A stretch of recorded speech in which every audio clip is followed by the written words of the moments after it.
something we all need. Gotta have it now if you wanna succeed. Striving, surviving, that's no doubt. Sticking together, we gon' find a way out. To all you young people, give it your all. To all you young people, give it your all. To all you young people, give it your all. To all you young people, give it your all.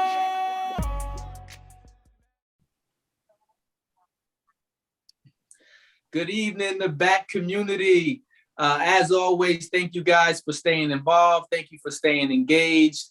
Tonight, we have an interesting dynamic, man. We have a mother-son duo that we're going to be diving into their stories about their love for Albany, the community activism that they do. But on the back community tonight, we have Miss Tiffanie Tucker, and we have her son, Ahmon Powell. Thank the both of you guys for taking some time out with us tonight to go ahead and share your stories with us on the back community. Thank you for having us. Thank you for having us. Yeah. Listen, man, I'm going to go ahead and say this now that we on air. Ahmon, I didn't know how connected your mom was. And it wasn't until I actually got a chance to finally meet her through her fiance. You know what I mean? But it was like, man, I know so many of the same people as your mom, and everyone has the utmost respect and love and energy for you, Miss Tiff. So that's why I definitely wanted to get you on. I knew I wanted you on after season one, but because the way I do my schedule, and it was like I knew I wasn't going to get you on to season two. So I'm really stoked about being able to dive into your story. And then, your mom said she would not feel comfortable doing this without her baby boy. And that's how I actually found out about you. And, it's been a blessing and an honor just to find out more about you and what you're doing and to finally get a chance to meet you. So once again, salute to you both. But I'm going to kick it off this way. Because I know you guys and I'm getting to know you even better. But some people in the Albany community might not know you. So I'm going to go ahead and I'm going to kick it to Mom first. Tiff, I'm coming your way. Here's your opportunity to tell the back community, the Capital District area, a little bit more about yourself.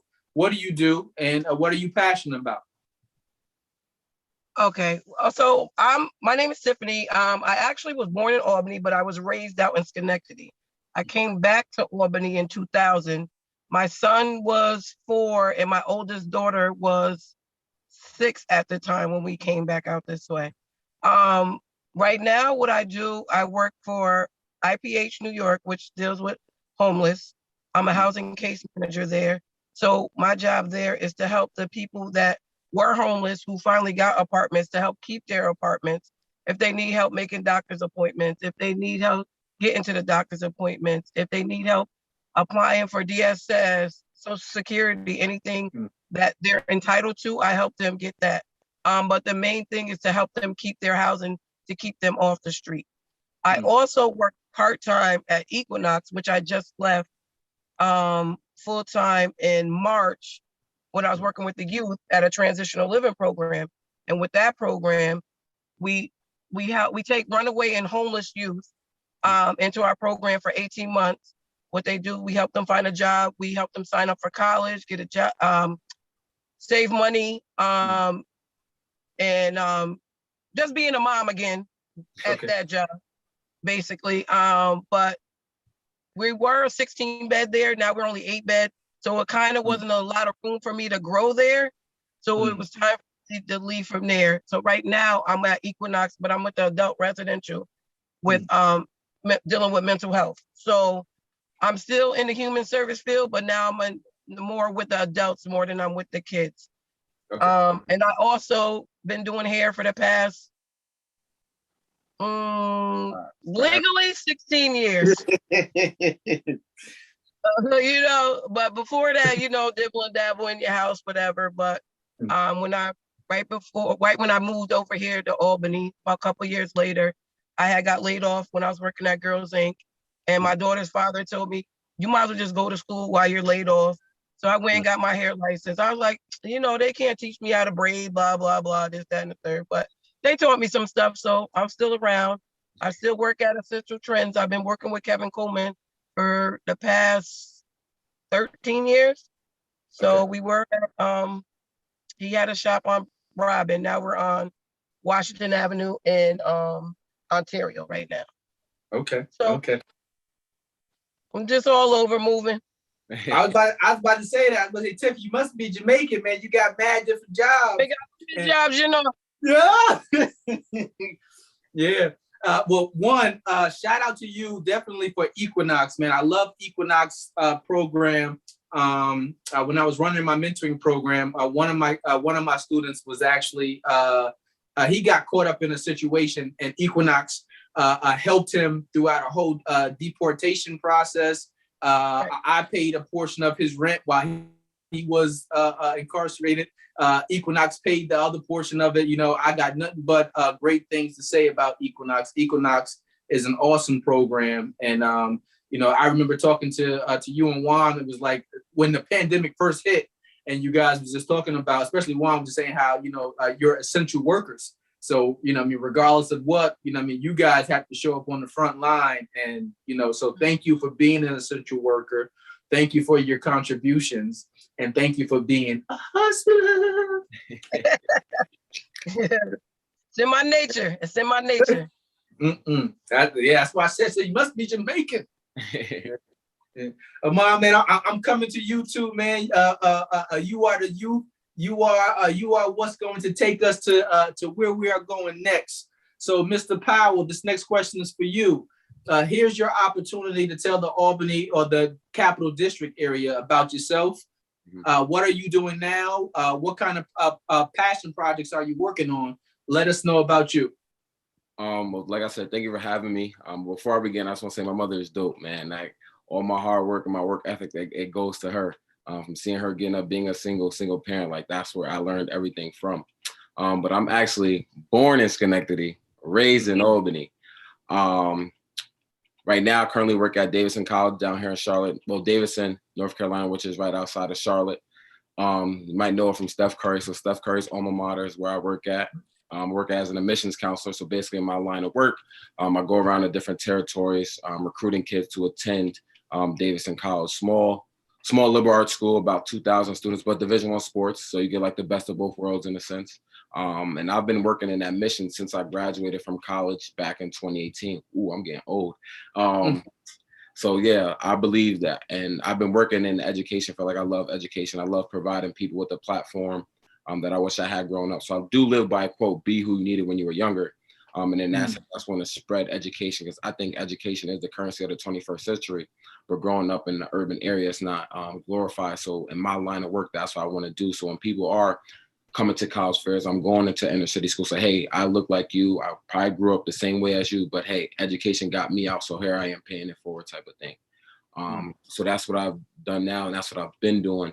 In addition to that, like my mom, like I said, we hustlers in our family. So I had jobs at Foot Locker, Eblin, CVS, Sam's Club, you name it. I probably worked there. Even had a job at Bath and Body Works, which was an amazing job, amazing experience. So like I said, I just try to keep busy. Okay. Yeah, man. And I know, let me not get in front of where I want to go, but I know, you know, about your sneaker experience. So I'm coming back to that one too, but I'm not going to go too far into it. But I appreciate your love and the energy that you give to other youth. And like I said, one, I love the dynamic between you and your mom, because a lot of times it is us as young men getting the strength and figuring out who we are from women. You know what I mean? Figuring out and seeing what they went through, what they've gone through, to be able to go ahead and empower us and encourage us to do more and to want more. You know, my situation was somewhat similar, man. You know, my mom raised all of us by herself, and, you know, to see what she was able to accomplish by herself, you know, one, it made me want to be a better man. So that way, you know, I wish that, you know, she had a person like she was raising me to be, you know what I mean? So I see that in you. I see that in the love that you just said that you have for your mom. And, you know, I admire what you're doing right now. And I can only imagine what doors are going to be opening up for you. both in Albany and especially in the Queen City, because the Queen City is just different, man. Queen City is definitely. Yeah, man. But one of the other things you did say, you worked at sneaker stores, and I know I'm gonna have you and your other partner on pretty soon. Yeah. But you guys also are doing the 518 Soul Brothers. Can you tell me a little bit about how that came to be? So I've been reselling sneakers since probably I was like 15, 16. My mom used to come like, yo, where is he getting? And my mom didn't understand it. She just see just sneakers coming in and out. She was just like, well, at least if I don't gotta buy him and he's not doing anything illegal, whatever type of thing. So I've been doing that for a long time. Then I go off to college still doing it. Then I get a phone call from my mom like, hey, just let you know I'm dating a cop. The law. I'm like, all right, whatever. I don't really care. I'm in college living my best life. So come to find out, I put two and two together, and it's, Mr. Chancellor Juan, and his son and I are the same age, and we've been friends since we were younger when I first came to Albany. So he sold sneakers too. And then when my mom and them got, really closer, he proposed and stuff like that too. I was like, yo, we're really brothers now. So step brothers at that. So I put a little spin on it and put Soul Brothers, SOLE. And then we just went there. I was like, why not? I like to keep it all in the families type of thing. So that's something that we connected with. And that's something that, we've been doing ever since. Listen, man, that one right there is dynamic. The bridging between the two families, the bridging between the minds that you guys have, and I'm really impressed with the both of you, both you and Lil Juan. So just to see what you guys are doing, it's really inspiring. Not only to me being a little bit older than you guys, but also to the people who are older than me, and to the people who are younger than you guys, because I see how much love that the community actually has for you. And I know recently we both worked with Pop up there for the basketball tournament for the Big G Classic. So shout out to your squad for winning the chip. Congrats to you guys on that one. And it just shows, I think your love radiates through the different things that you are involved in. So shout out to you again on that one, man. Appreciate you. Yeah. Well, let me see. Tiff, I'm coming back to you on this one. Why or how did you choose the careers that you got involved in? Well, number one, because my mom and my grandmother, I just seen them as caretakers all their life and always helping people. There was times where my mother would just be coming from the grocery store and she sees a lady standing out there with a cart, and she'll ask them if they needed a ride home. And these are like complete strangers. So as a kid, you don't understand, like, Ma, you're putting a stranger in the car. Back then it was stranger danger. She said, girl, it's gonna be all right. She said, some days you just gotta help people. Some people just need that help. And my mother used to always say that she's been there. And my grandmother, she would just, we right down there on what is that? Ferry Street and Pearl Street, with a clothesline with clothes hanging up on her little garage sales, and people would just come buy these clothes. I'm like, why would people want these clothes? But I mean, I just seen them giving back to people that they didn't even know. So I kind of had a heart for that. And also when I was, when I graduated high school, I had my oldest daughter, my last year of high school, when I graduated, I had an opportunity to go to college, but I'm like, I'm not going to leave my daughter here with my parents, my mom or her grandmother to raise. Let me, be here. So I went to business school. I got a degree in fashion management. I did that, and I was like, yeah, I don't really like this. People are no, not for me. Still love clothes and all that, shoes and all that, but it just wasn't more as hands-on as I thought it was going to be. So me working with people is more hands-on, and I'm always moving, and it keeps me going. To know that I helped somebody else out in their situation, it's rewarding for not only me, but it's rewarding for them as well. To let them know that they can do it. Because some people feel like they can't do this because they don't have certain things. And you can, Okay. All right. And she's the go ahead, man. She's the bomb. Like, my mom is dope, man. Like, my mom is dope. So Yeah, sorry, but she's No, it's good because even your mom saying what she learned from watching her mom and her grandmom, and I'm sure that you picked up the same thing. Absolutely. And it's kind of like watching vicariously through somebody else. Sometimes is the best way. You know what I mean? Just like you see how much, like Tiff, I can only imagine what you felt when she putting strangers in the car. Like you said, strange danger, strange danger. You telling me not to do it, but why are you doing it? But you start to get mature enough to realize that she's just helping, you know what I mean, or trying to do her part. So those types of sentiments ultimately, you know what I mean, went down to you, which will ultimately go down to Ahmon and what he's doing as well. And that's how it goes. We end up caring for other people. And I think at some point you have to learn the balance too. And it took me a little while to learn the balance between caring and not sacrificing everything that you have for caring too much, because I think that boundaries are important when you do that, because not only do you want to establish yourself, but you also don't want to enable other people. But yeah, man, like you said, man, your mom is the bomb. Hey, I'm going with you. Yeah, he kind of didn't understand that growing up though. Said, see, mom, nope. See, mom, nope. But he kind of understands it now, you know, being an adult. But because it's like he was the only male in the house, you know, and we had a tragic loss in 2008. My youngest daughter's father got killed. So it was like he helped me raise my two youngest kids. So he felt that, you know, he's like, Ma, I got to be the man of the house. I got to do this. I got to do that. I'm like, no, son, all you got to do is go to school.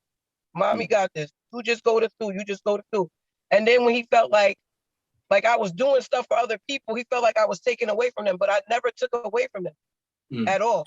But because I was his mother, I was only supposed to do for them. But he understands now as an adult. Yeah, for sure. And just seeing my mom like work nonstop, and you know what I'm saying, like that's what made me pick up a hustle. Like, so I don't want to have to act like my mom's doing this, my mom's doing that. So what can I do as a man to help bring in some money or to take something off her plate type of thing? So that's when I picked up my own hustle. Before everyone started doing it, like I was one of the first people that was doing it. So like, and no one really understood what was going on. So, but now everyone does. But so that's another reason why I started getting into this sneaker selling business, because I was too young to have an actual job. So and that was one thing I do. And I played basketball too, so that consumed most of my time. So it's like like you said, finding that balance is something I had to do. Okay. And I actually, you know, I also appreciate the fact that through maturity, how we start to look at situations a little bit different. You know what I mean? Because it was just like, you know, my mom would say some things to me that just didn't make no sense at the time, and I didn't get it until, you know, like you said, you get out on your own, and then you start to see people and analyze people in real time, and you realize, like, I used to always think my mom was so hard on everybody, and then as I got older, I also realized why she was. It wasn't that she didn't care; she cared too much, but she also didn't want to waste her time giving her time and energy or money to people who just wanted to go ahead and waste her time. And, you know, I used to always be like, damn, you know, you cut everybody off, but you're so short. But then, you know, as I got older, I had to mature enough, because she used to always tell me when I was a kid, she would say, Ty, you walk around with your heart on your sleeve. And it used to drive me crazy. You know what I mean? Like, I don't, but I did. And, you know, it took me to actually realize that, you know, I was walking around with my heart on my sleeve. There were areas that I had to improve on. And because if I didn't, people would capitalize on the fact that you care so much. So as you mature, you look at situations a lot differently. And I can only imagine, you know what I mean, how you look at the situations now as a young man, taking care of your own for the sacrifices of the things that your mom exposed you to. Absolutely. Absolutely. Yep. Sure. Yeah. And Ahmon, I don't think you mentioned, I know your mom said she went to business school. Where'd you go to school at? I went to Casanova College in Casanova, New York, where there were more cows than students. So it was a culture shock. So I graduated with my bachelor's in communication studies. Okay. Well, shout out to the both of you, man. Once again, I'm gonna be saying that throughout this interview, because I think that the both of you are dope. So it's probably gonna get redundant. I'm sorry in advance. Okay. Let me see. I got a question for you, and I know both of you guys said you were born in Schenectady, but raised in Albany. But the good thing about this podcast, especially for season 2, I opened it up to the Capital District area. Anywho, and because we're all connected. There's only 5-10 minutes away from each other, and it opened up the audience a lot more. So now it's bringing all communities knowledge instead of just bringing Albany communities knowledge. But here's my next question for you guys. And actually, Tiff, I'm gonna come back to you. How did the friendships and bonds that you formed growing up impact your adult friendships? How did the friendships that you had as a kid affect you choosing your friends as an adult? I don't think it affected it at all. To be honest with you, I give everybody a fair chance as far as like friendship goes. Like, if somebody gonna show me who they are, that's who they are. At the end of the day, I don't judge. There's a lot of people that I'm friends with that my sister is okay with. You know what I'm saying? But I just separate myself from those who I don't want to be involved with. And as growing and being mature, even some friends I actually did grow out of. You know what I mean? Just like, hey, I gotta keep you over there because you want to keep doing this, or you want to hang with this person, and it's just all a part of growing up. Can I speak to them, say, hey, what's up, whatever, how you doing? Yes, I could do that. But as far as like hanging out and doing certain things, I know there's a limit to certain people you hang out with. But I do have friends that I've been friends with for over like 30 something years, and we're still cool to this day. Our kids are like the best of friends. But other than that, yeah, I don't know. I give everybody a fair shot. Okay, and listen, I think that's apparent too. That's probably why I see so many people engage with you and love you, and you show so much love to other people.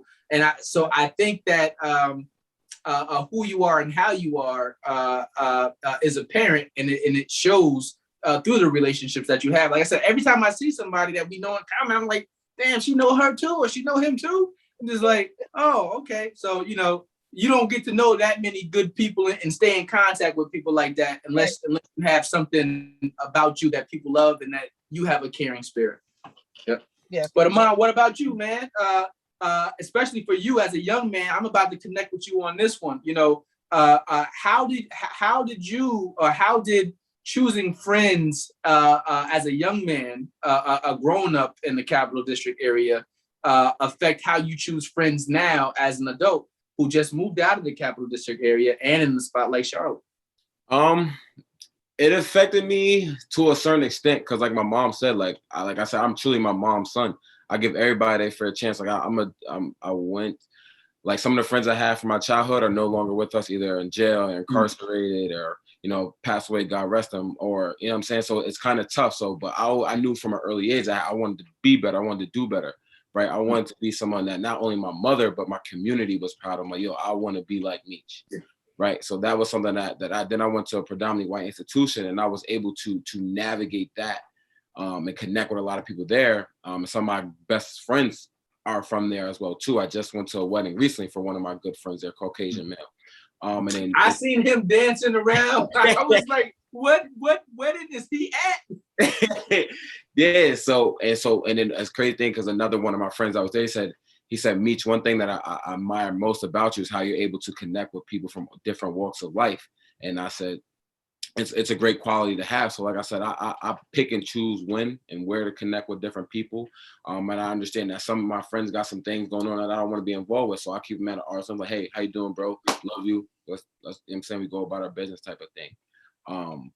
But yeah, so like I said, I just keep people at an arm's length, and I know where I want to go in life. So I know success is contagious. So I want to be around successful people at all times. So that rubs off on me. Nice. I got Tiff. I got a question for you as a mom. As a mom, how did you navigate raising such a dynamic young man like Ahmon? Because I can only imagine all of the variables that are surrounding the area, the environment that you live in. But how did you as a mom raise such a dynamic kid? I just didn't let certain things that he did go unnoticed, the good or the bad. I just always had those conversations with him. My conversation was probably a little rough because I was yelling most of the time to where the kids shut down. But now I know that like to just talk to them. But if I seen something like when the sneakers started coming in, I was like, yo, bro, what are you doing? How you ain't got no money for this, that, and the third. And then, he wanted to always these sneakers, but these sneakers were so expensive. I'm like, I got 2 other kids and I only make this amount of money. So you better go get a job at that sneaker store if that's what you want to get. So, and that's what he did. So it's like, I never let the things go unnoticed on my son. And I always pray to God. I have a praying family. My daughter's grandma, my oldest daughter's grandma was in the house while I was at work. So, there was always an adult around. So I just make sure, I'm pretty sure he does some things that I don't know, but I'm pretty sure that I just the morals that I gave to all 3 of my kids, like they know, like I want them to hear me talking in the back of their mind when they about to do something they know they ain't got no business. You know what I'm saying? But definitely prayer. My dad, you know what I'm saying? And my uncle, like even if, Ahmon was giving me trouble because he was a little chunkier than he was now. I used to call him like, listen, he's acting up. I need you to talk to him, whatever, this, that, and third. Yeah, they talked to him. Of course, Ahmon wasn't listening, but he wasn't listening, but he was listening. You understand what I'm saying? Yeah. Because he was able to just make better decisions for himself, even though his friends were making these other decisions. You know what I mean? So I think as a parent, as a mother, we can't let things go unnoticed. When we notice things are strange in our house, our kids' moods are different. Even when, social media came about, I wasn't good at that. I was following them like, oh, take that down. I just want them to be a good person. And I'm not saying that they're not going to make mistakes or anything like that, but I want them to know that, people will judge you about the things that you put on social media. People will judge you by the way you carry yourself, and everything else. So, I mean, raising him, like I am so blessed. I am so grateful. I mean, when I tell you God was on my side, them angels up in heaven, it was just for him to see him who he is today, 25 years old, no record, no nothing, coming from a community, single mom. Like we could say it over and over again, but it's just a blessing. It's just a blessing because it's not easy. Yeah. Me and him bumped heads a few times, what I'm saying? A lot of times, I should say, or whatever. But he was going through something as a male, like in a house full of women, figuring out, oh, how I'm going to feed my family. Oh, my dad's not here no more. You know what I'm saying? They took my dad away. Him crying, I'm crying, me trying to deal with my own emotions.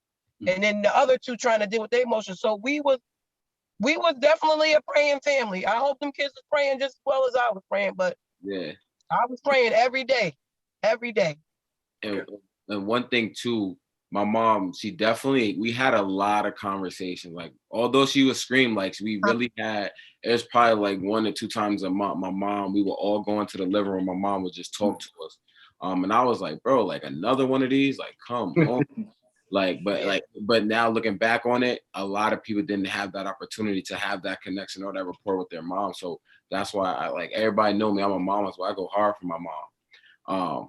Because she took the time out. Like I said, my mom worked jobs. There was sometimes I went couple days, even a week without seeing my mom because she was working so much. So when I would leave for school, she'll be coming home. By the time I come home, she's going back to work type of thing. So, but she was always there. And like, although I wanted to be there more, but as a child, you just, you know what I'm saying? Like, but do what you got to do. But that's what I'm saying. Like one thing I definitely love about my mom and I give her kudos for was the ability to talk to us. And that's one thing that, like I said, like I think I didn't value, but as I got older, I definitely valued it. Okay. And I really appreciate the vulnerability from you both on the question because it is something that I know matters, and like that type of relationship between you and your mom, Ahmon, is the same type of relationship that I had with my mom. Me and my mom, it was like Tupac and Afeni Shakur all day.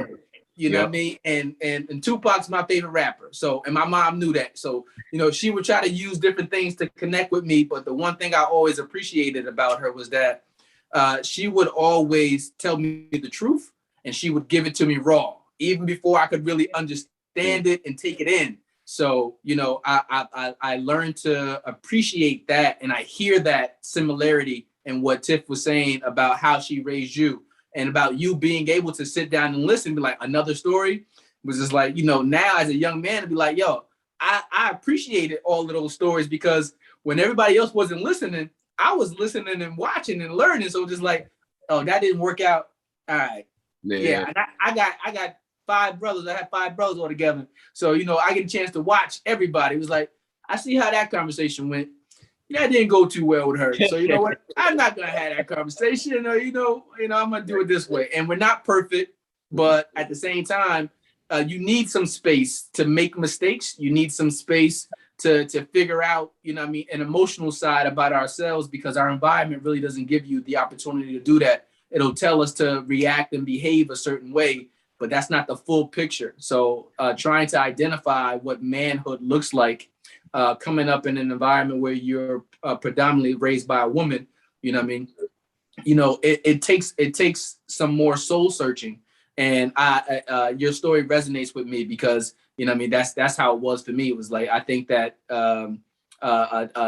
Tiff, you touched all of the right buttons and gave enough space, you know what I mean, for him to go ahead and make decisions and judgments. And I think that's how we learn as people. You know what I mean? You can't learn if a person doesn't give you a chance to fall. You know what I mean? You can't learn if you don't figure out, like I said, ask the friendship questions. Like learning how to keep the right people around you is important too. But you don't know that until you keep the wrong person around you. And be like, never again. So, yeah. Right. Let me see.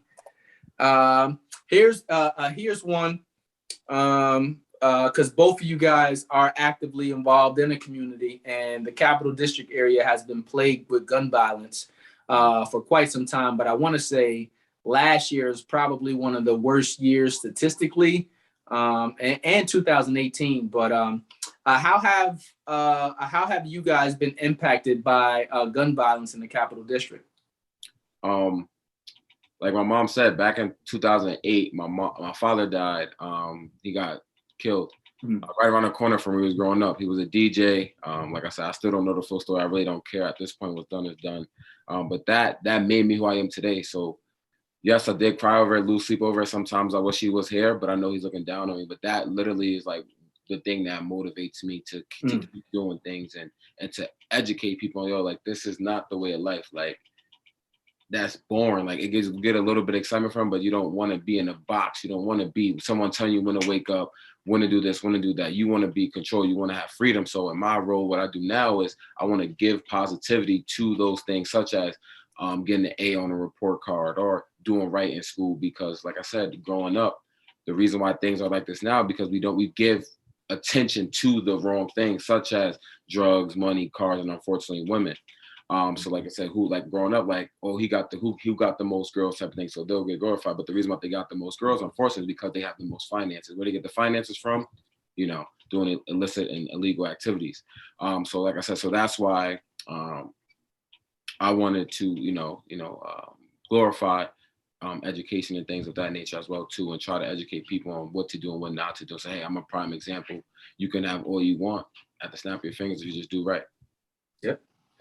And that'll lead me to this. Tell us more about the Ahmon Powell Scholarship, because I seen your lineup from this year, and I think I might know 2 or 3 of the recipients, and I thought that was dope. I thought that is a very unique. But I'm gonna give the floor to you on this one. What was the significance, or what was the importance? Why did you feel that it was time or that was needed to create the Ahmon Powell Scholarship, sir?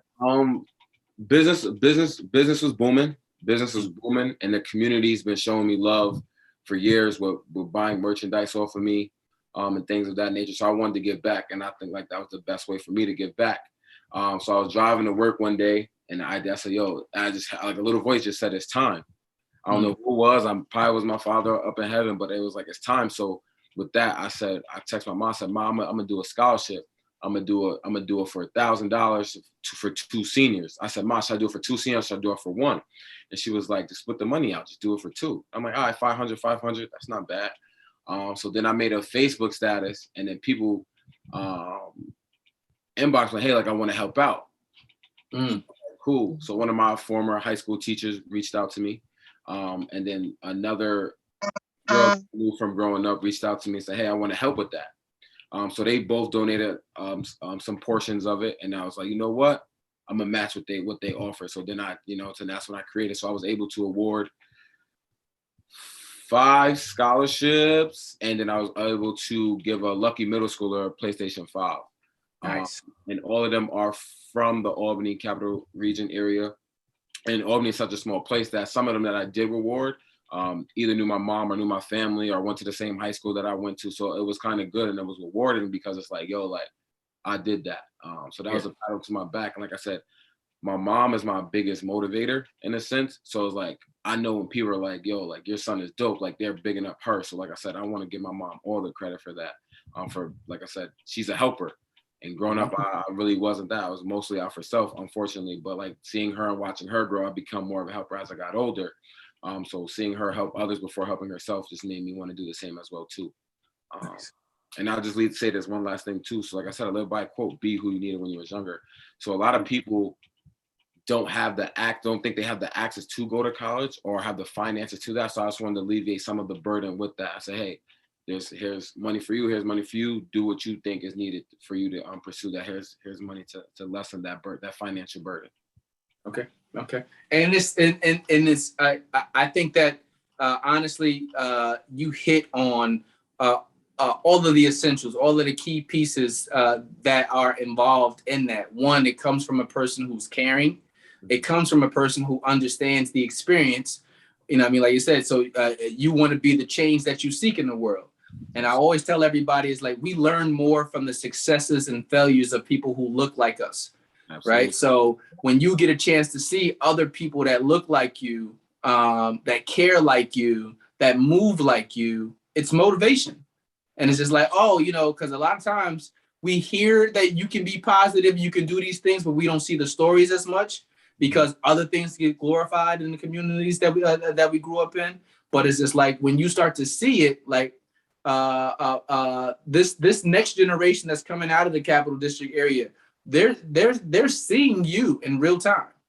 You know what I mean? They're seeing you in real time. They're feeling you in real time. And they also appreciate the connection that you still have, because I think for a lot of people, sometimes it's just like, once you reach a certain level of success or status, it's a disconnect back to the community. And I think it's not always the person. Sometimes it's just how people receive them too, but sometimes it is the people. Yeah, and I agree with you, and that's why I always make myself available. So like, I give people my number. They're like, yo, your number is still the same. I say, yeah, there's no reason for me to change it. But yeah, so I always try to make myself available to adults, to anyone that wants to connect, to the younger generation. Like I'm always there. If there's a basketball event, if there's something, I'm gonna make myself available, and I'm gonna be there. Okay. All right. Listen, Tiff, I'm about to push him on this one right now because I got a difference of opinion on that one. I'll tell you this, for me, I've learned that everyone having access to you isn't the greatest thing. Oh, absolutely. Right? You know what I mean? And I'll say just like managing that. So let me be correct. Yeah, everybody doesn't need it. The good people who need it should have it. You know what I mean? But definitely managing who has access to you is a part of overall development too. Yeah. Because some people will drain you from everything that you have and take everything from you and leave you with nothing and still want some more. So, but I had to learn that going back to what my mom said years ago. He's like, Ty, you walk around with your heart on your sleeve. That was something that I had to learn firsthand. It was like, because I did. And that was like, well, how do you still care without being taken advantage of at the same time? So, you know what I mean? But it's definitely learning limitations. I remember when I got married in 2014, the first thing I did was changed my phone number from a 518 number to a number down here in the DMV. One is like, I don't want Susie Lou from 1999 backing it up with Juvenile calling me talking about Yeah. So it's like, nope. Cut them off. They don't want nothing. Don't look back. And sometimes you got to do the same thing with friends. Sometimes with family too, because success is personal, and some of us don't got the same goals. Go ahead, Tiff. What you saying? No, I said you got that right. Yeah. Let me see. Here's a question. This is going to be interesting. What does success? How do you define success? Tiff, I'm coming to you first. How do I define success? I don't know if I can really define it in words. I think it's just getting up every day and just being good at what you do. Being good at being you. Just growing day to day. So, and that when you were, that's what is successful. People just, being that, through this whole pandemic and stuff like that, just people getting out of bed is like a success for them, because this mental health stuff is so real. Depression, it's like I see so many people, this anxiety and stuff like that. Like people got to start getting and, doing some self-care on themselves. Sometimes it's okay to take care of you first so you can know to take care of others. You know what I mean? You got to be a little bit selfish with your time. And people got to understand that just because you take a little bit more for yourself, that's okay, because this is you. You need to be okay so you can help those other people. But some people just don't understand that. No, I agree. That goes back into that last question we were just on in regards to, everyone doesn't deserve to have access to you, because, but yeah, you definitely, success is different for every person, and what everyone wants is different. And I think one of the troubling things is sometimes we can want success for other people more than they want for themselves. And now that's a pickle right there. Yeah. But yeah, Ahmon, I'm coming back to you too. I'm giving you the same question because this is too important to drop it. So what does success look like for you, my friend? Happiness. I think success is happiness. Success is going to look different for everybody because everyone has different goals. So if you can wake up every day in a positive mental space, then that's successful. Unfortunately, coming from where we're from, that's a making it to 25, making it to 16 nowadays is a success. Yeah. So for me, each day my head is above water is a day of success for me. Okay. Yeah, man, I'm gonna tie that back into what your mom said. Tiff, was you talked about mental health. You talked about being able to put yourself first, and those things matter. You know what I mean? I think in the Black community, a lot of times it was always a stigma. Take that back. I think in most communities it was a stigma, but I think it was a little bit more accessible and accepted in other communities than it was in Black communities. But mental health is something that we have to address, deal with, and taking care of yourself, myself included.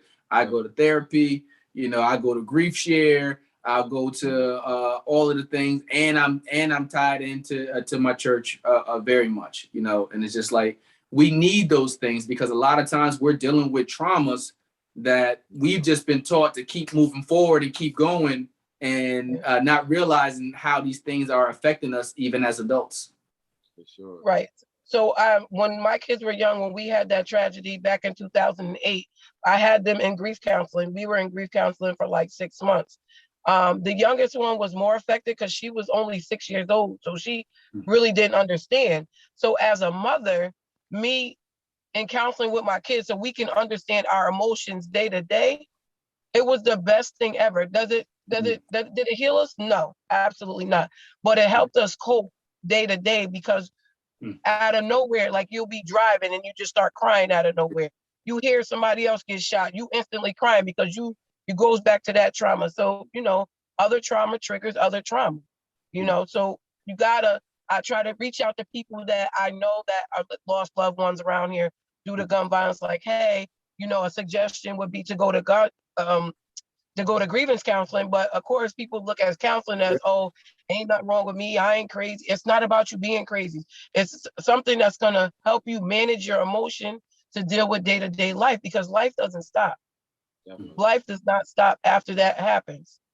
So grief counseling, I recommend that for everybody. Counseling in general, even I recommend it to couples and stuff like that. Like, I even recommend that to one, like, hey, we need to go to counseling sometime, because when sometimes we get into these arguments, we can't, like, hello. We got to come to some type of conclusion and figure out how we're going to manage it the next time the situation comes up. You understand? So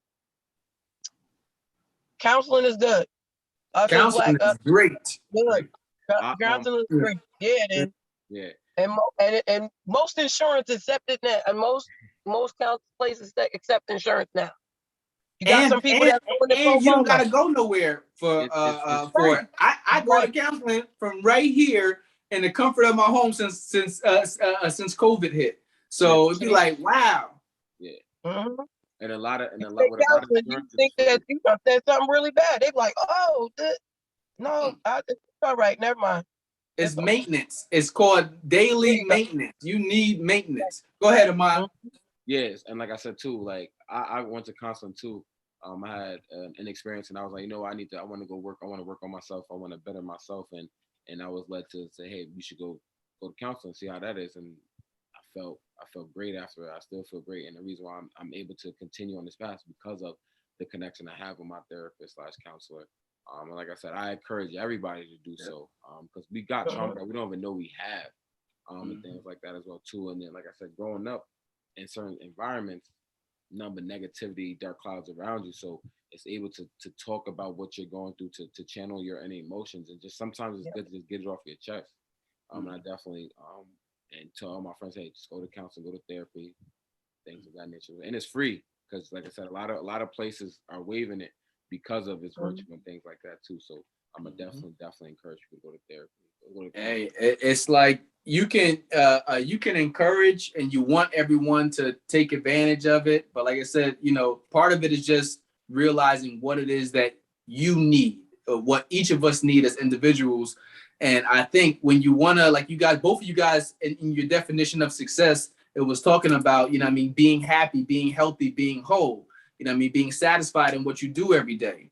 And part of being able to realize that and to get to that is to understand what contentment looks like.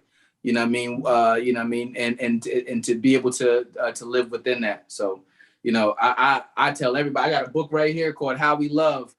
Joint changed my life in maybe about 3 days. No lie. It was just like, you don't realize even as an adult what you're still carrying around from past experiences, and how that spills out in your day-to-day communications and relations with people.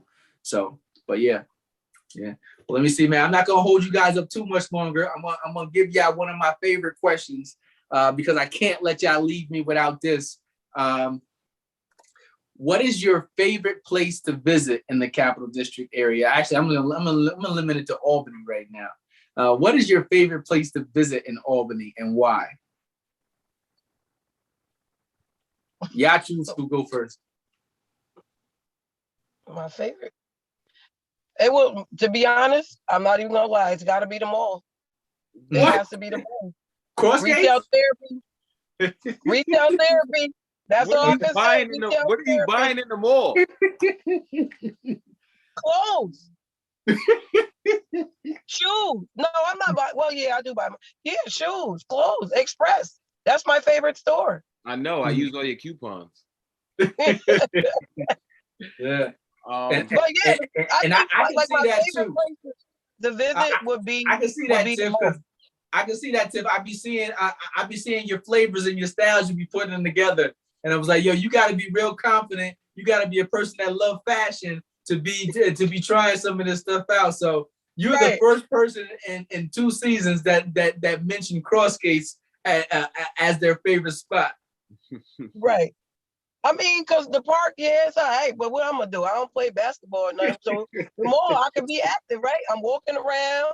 I'm spending money, putting my hand in my bag, get my card out, walking around, seeing people, hey, giving hugs and, Yeah. Okay. And shout out to Crossgates. I was just there recently. We did a boys trip. I brought my two youngest and my two of my nephews up there to Albany with me. Shout out to 518 Soul Brothers. I did buy some sneakers from you guys on that trip. Another satisfied customer. Yeah, it's another satisfied customer. But I seen Crossgates and I'm just like, holy jamoly, Crossgates looks amazing. Yeah. It didn't look like that when I was coming up. Yeah. Nope. Yeah. You only got to JC Penney in that first, and where Billy B's is, that's it. That's the only thing we had back in the day. That was it. That was it. It looks amazing. Ahmon, I'm coming back to you, man. What's your favorite place to visit in Albany and why, sir? I would say Washington Park basketball courts. I would say that. There's two actually. That most in particular, because growing up, I was a chubby kid. We lived right around the corner from Washington Park, so every single day, that's where I would spend most of my time. Just going there, playing basketball, and just to see it come full circle now. So the kids that watch me coming up is now where I was at, type of thing. So I go back there to stay connected with the community, to talk my junk, to prove that I still got it, and just to, I just feel like that's home to me. That's where I grew up. Like those courts raised me. Those courts kept me out of trouble. And that's where I fell in love with the game of basketball, and basketball's opened up a lot of doors for me, and met a lot of friends from that. And my second favorite place will be down at the Plaza late at night. It's very therapeutic. I didn't think I was gonna say because that's my little hangout spot, but that's very, very therapeutic at night. I go there, collect when I am in Albany, go there, collect my thoughts, and just just smooth side type of thing. Okay. That the Plaza has been the number one chosen spot out of everybody I brought on the back community. Everyone loves the Plaza for various different reasons. If you're exercising, if you just want a spot to just go ahead and clear your thoughts. But yeah, okay. Those are both good. Those are both good spots. That's always my favorite question because it tells me a lot about you when you identify the place that you like to go most often. So, but yeah, I wasn't gonna let y'all get out of here without this. Here's my last deep question for you both. Ahmon, thinking of your younger self, what is something you wish someone would have told the younger version of Ahmon Powell?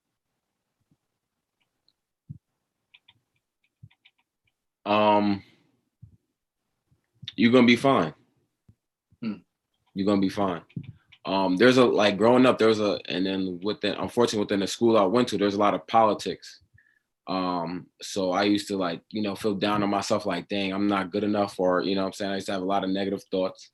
But I had my mom, like I said, my mom was right there. And then I did have one particular male role model, Mr. Smith.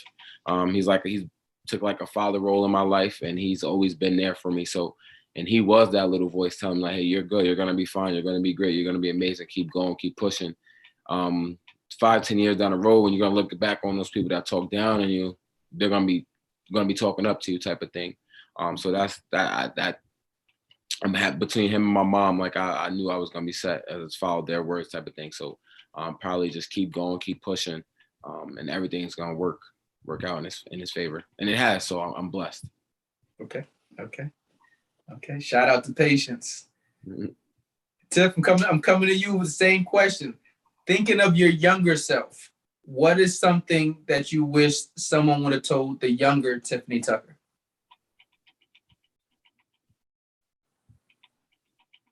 Ma, you on mute. Ma, you on mute. Sorry, somebody was trying to call me. You don't have to fight everybody. I was a very angry young child. I think it's because a lot of things that happened to me when I was younger, but that I didn't have to fight so much. One of my nephews was going to Schenectady High School. When he came into his gym class, the teacher said to him, "Oh my God, your last name is Tucker?" He was like, "Yeah, why?" He was like, Is your mom Tiffanie?" He was like, "No, that's my aunt." She was like, "Is she fighting first and asking questions later?" I was like, dang. Why that lady say that so many years later? But you know, growing up, my mom was a hard worker, but I was always a protector. Like I didn't, I was angry. Yeah, I was angry. I didn't have to be angry, so I done matured, and I'm not as angry as I used to be, because I used to be. Okay. Yeah, I was angry. Yeah, and I think those teachers probably thought that I wouldn't be, as successful as I am. I wouldn't have successful children. They probably thought I'd be in jail, because what kept me out of going to jail or getting arrested in trouble is because my mother worked down at a Schenectady Police Department. She was a bail bondsman, and then she was a bailiff. So, so it's like, that's what kept me out. But Okay. Lord knows, God saved me and my mother, but I'm not that angry person anymore. There you go. Yeah, man. And when you just said that piece about your mom, it actually made me think about why am I drawing the blink right now? Who owns the barbershop? Kev. So yeah, it made me think about their joint too. Yeah. Mm-hmm. Okay. Yeah. Let me see, man. I got my last question for you guys before I let you guys go ahead and go. I think we got a lot of echo on somebody's phone over there. It's probably my mom. She got an Android. No, it's not. First of all, this Android is mine. I don't owe no payments on it. So we good. We gonna ride this phone to the screen fall off, okay? Listen, man, that droid life is different. The droid life is different. Here's my last question to you both for tonight.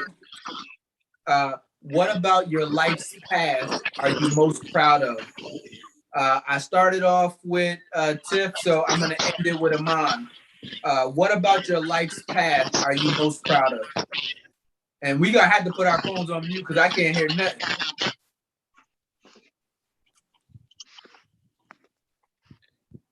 Wait a minute, how you do that? So I would say, for me, repeat the question one more time. Sorry, I just drew a blank. Yep. What about your life's path are you most proud of? I would say two things: not succumbing to my environment, and graduating college. Like I said, I lost a lot of friends to the streets, and it was right there. Like that could have been me, because I was always with them. I was always, I wanted to be down with the Joneses, as my mom would say. But God had something in store for me, and my father being up there too. I think he got a front row seat.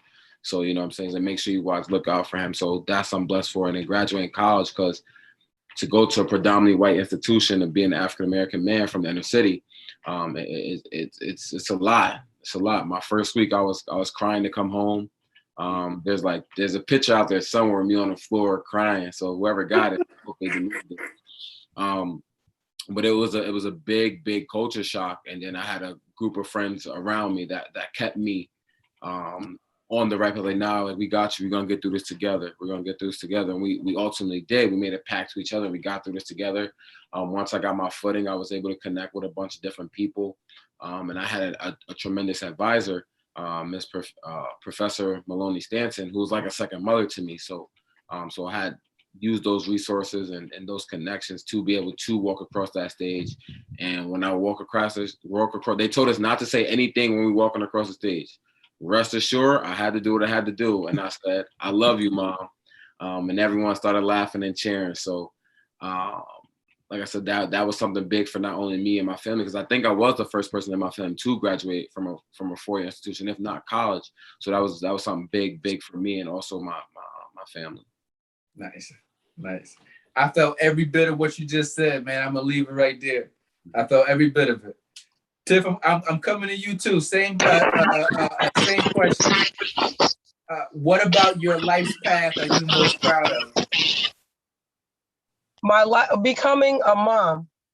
When I had my daughter so young, was it a struggle? Absolutely. She changed me. She changed me. She made me feel different. I'm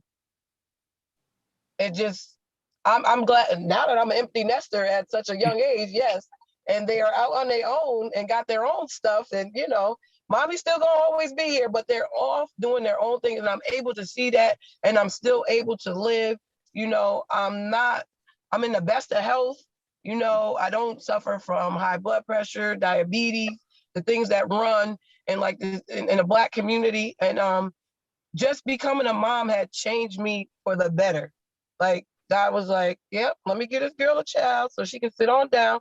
And it made me a better person as far as communicating, getting out there a little bit more, not being as angry, being more given. It just changed me. Just being a young mother changed me. And that's what I'm most proud of. I appreciate that too. I appreciate that. I appreciate the both of you. And Ahmon, I think you're right. It is that droid that's giving us that. It's the droid, man. I'm telling you, because soon as she just put it on mute, it went away. I want to thank both of you guys. One, because not only are you guys my first interviewees that I did at the same time, but you're a mother-son duo. And your story, the love that you guys have for one another, is exactly the key ingredient to making a success story for you, Tiff, and your son, and for Ahmon to recognize the contributions that he had from his mom, and him always bigging you up, because what we have together is way greater than what we have individually. And I admire your love for one another. I admire both of you guys' commitment to helping and to changing and to being a part and being the change that we seek. So thank you guys for your contributions to the Capital District area. Thank you for giving me your time tonight. And being vulnerable enough for me on the Black community. But I truly appreciate the both of you guys. Thank you. Continue to work. You're welcome. Thank you. It was an honor to be on this podcast with you, and also to do this with my mom. My mom's not really a talker in public, so I'm proud of her. I'm happy that she had the opportunity to do this. I don't think she ever did something like this, and to be a part of it with her. And keep doing what you're doing. Keep inspiring, because like I said, once we got connected, I started learning more about you, and you also inspired me too. So thank you. Keep going. Yeah. Facts, man. If I don't see you this trip on Charlotte, I'll be back in October for my school's homecoming. I don't miss homecoming. Yeah, man. But listen, thank you guys both. I won't hold you up anymore. The Black community, we had Tiffanie Tucker and Ahmon Powell. Powerful stories. I look forward to getting their stories out to you guys. You guys have a wonderful night. I'll catch up with you guys later. Peace. Keep climbing up the ladder. Black lives matter. They matter. So all you young people, give me all. So all you young people, give me all. So all you young people, give me all. So all you young people, give me all. Black lives matter. They matter. Black lives matter.